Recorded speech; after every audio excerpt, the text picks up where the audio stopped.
Everybody wants to know your opinion on this. Where do you stand on crypto today? Are you still bullish? Yeah. Any new technology, I don't care what it is, and I've been involved with a lot of new technologies, disruptive technologies. I could take you back to the early days of streaming when we were the very first commercial streaming company, and right off the bat, it was hard to use. If you think back to 1995 and you wanted to stream just audio, you had to have a subscription with an internet service provider. Then to make that work, you had to download a client which had a TCP/IP client. Then you had to download a streaming audio client, and you had to have the right kind of modem. There were all these pieces that had to fit together. It was complicated. And so the uptake was big for sports fans and big news junkies, and everybody else were like, dude, you're an idiot. I'll just turn on my TV. I'll just turn on the radio. What the hell do I have to go through all that hassle to just listen to a sporting event? And we reached that initial stage, and then all of a sudden it got a little bit boring, right? Because you had to wait for the new applications to come along. We had to wait for live to come along. We had to wait for video to come along. We started, streaming audio in 1995. When we did video, it was 1998, and even then it was only postage stamp size. And it was only, in 2012, let's say 2013, 14, almost 20 years later, where people looked at streaming like, okay, it's normal, right? You just click on Netflix and it just streams, and you don't have to do anything else. Well, with crypto, it's very analogous to that. We're in the early hassle phases. Now, the very earliest of crypto, however you want to decide the beginning with Bitcoin or whatever, has been around 12 years, but in terms of applications with smart contracts, that's only 2017 for the most part. And so we're really only 5 years in. Mark Cuban has become one of the most forthright figures in the crypto space, becoming a huge bull on Bitcoin, Ethereum, and a number of other projects over the last 24 months. In his most recent sit-down interview with Forbes, Cuban explains why he's still extremely bullish on the entire sector and why also investors are still extremely early with the majority of the huge opportunities in crypto still to come. Cuban explains how where we are at now in the crypto space is very synonymous to the early days of the internet and the dot-com wave in which he initially made his fortune. Cuban speaks on why he's keeping his eyes on the applications that are going to be built upon blockchain technology and why he thinks the big winners will be those that play to the strengths of smart contracts. Make sure to stick around to the end of the video where Cuban explains why an investor is never too late or too old to make the most of the opportunities around them. Also, only a small percentage of my viewers are actually subscribed. If you enjoy finance content, consider subscribing or liking the video. It's free and you can always change your mind. I'm still really bullish on crypto. We had some early wins, just like streaming audio with sports and news. Now with crypto you have DeFi and you have money transfer and some other applications, but you haven't had any mainstream applications where your mom says, okay, we've got to get a wallet because I have to do A, B, or C, right? It's been DeFi, NFTs, and money transfer. And so it's kind of boring right now. We're waiting for that next round of applications, and there's a lot of people working on them.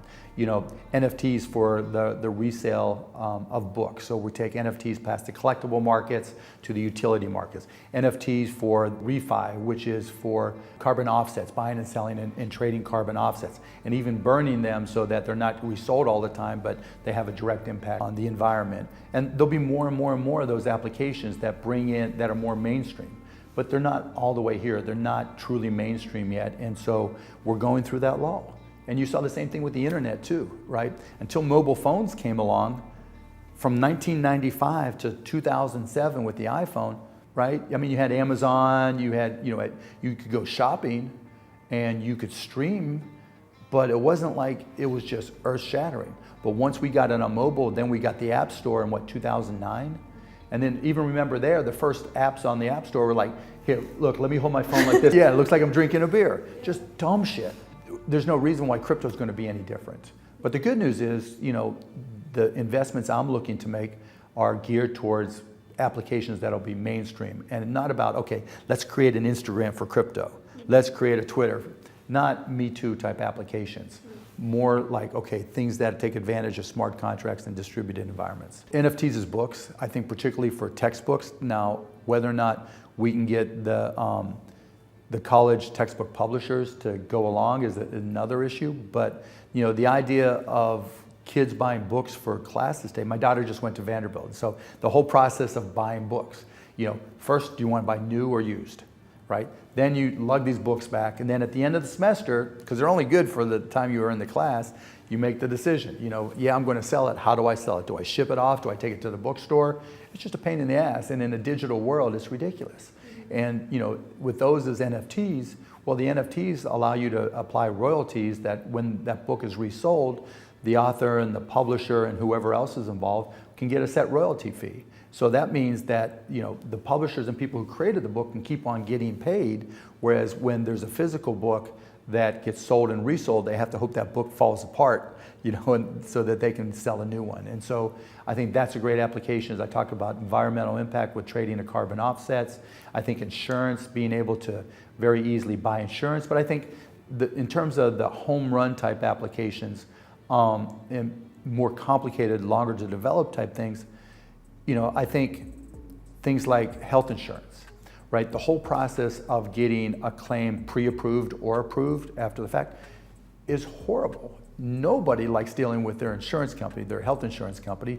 First of all, for pre-approvals, you never know whether or not you'll get pre-approved or not. And when you go, it's not like the UK where you just go to the NHS and you just hope they have it, not if you'll get approved. Here it's like, all right, I have this need, the doctor's prescribing it for me, but I can't afford to pay it out of pocket. And so what am I going to do if my insurance company doesn't approve it? Well, with crypto, you could reinvent how insurance claims are pre-approved or approved by creating an environment where you have 1,000 validators. There's different types of roll-ups, optimistic roll-up where you have validators and challengers, right? So you could train people to be a validator and pay them every time they validate, approve or don't approve a claim. The optimistic roll-up side of it, the challengers will say, okay, you didn't approve this, but not for the right reason. Your training says you should have approved it. I'm challenging it. So anything that you're staking that you put up to get paid for that, I get, and that keeps it honest. That's just a crypto way of keeping things honest. And so that type of application has scale, it has impact, and it's better in a decentralized, wide and flat organization than vertically integrated company like our traditional companies. Any tech advancement, you've got to start, Steve Jobs had this great saying. He said, everything's a remix. And you have to look at new technologies and look at things the way they're being done and say, okay, how can I remix these together? How can I do a mashup in music terms, right? And if you can mash this stuff up and have it make sense and make it easier and better for people to use, that's a big win. My dad did upholstery on cars and worked 6 days a week, getting up early, coming home late. Lost an eye. Physically was just beat the hell up. Crawling in cars, pulling out seats, cutting the tops off to turn them into convertibles. It was just, he busted his ass to do what he could for us. But he always smiled, and he was always great. And he just gave me the attitude that, work is work, but, you only have one life. And, it's interesting to me that, one of the questions people always ask me is, what would you tell your younger self? And they allude to the fact that, what would you tell your 16 or 17 or 18-year-old self? And really, that's not the self I would want to talk to. What my dad taught me was, talk to your 40-year-old self, your 50-year-old self, because we hit 40 and we think we're old. We hit 50 and you're going to think you're old. You're not. He was adamant about the fact that today's the youngest you're going to be, and you got to live young and be young and act young and feel young. The young 40-year-old, the young 50-year-old, that's who needs to hear it. And I learned that from my dad, and that was the most impactful thing. And then my wife and my kids,